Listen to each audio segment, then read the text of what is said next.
Seeker ফেস্টিভ্যালে না এলে হয়তো এত সুন্দর অভিজ্ঞতাটা হতো না। কতটা শিখলাম, কতটা জানলাম জানি না, কিন্তু একটা নতুন রকমের জিনিস দেখতে পেলাম। এই যে স্কাল্পচারগুলো রাখা আছে, যেটা লেখা আছে দেখো, শেলস। সো ইন ডিটেলস ওখানে লেখা ছিল, আমি খানিকটা পড়েছিলাম, বাকিটা তোমরা পজ করে দেখতেই পারো। মানে এই সুন্দর দুধারের লাইটিংগুলো, মানে এদিকে তাকাবো না এদিকে তাকাবো, ডান দিকটাতে পুরো সুন্দর যে ভিউটা, সেই ভিউটা দেখছিলাম, আর বাঁ দিকে এই সুন্দর স্ট্রাকচারগুলো।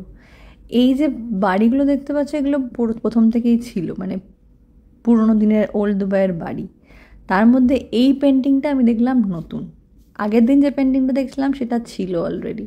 তো এই পেন্টিংটার সামনে মানে দেখানো হচ্ছে যে পেন্টিং হচ্ছে, কীভাবে রং হচ্ছে, এখানে রঙের ডাব্বাগুলো রাখা আছে।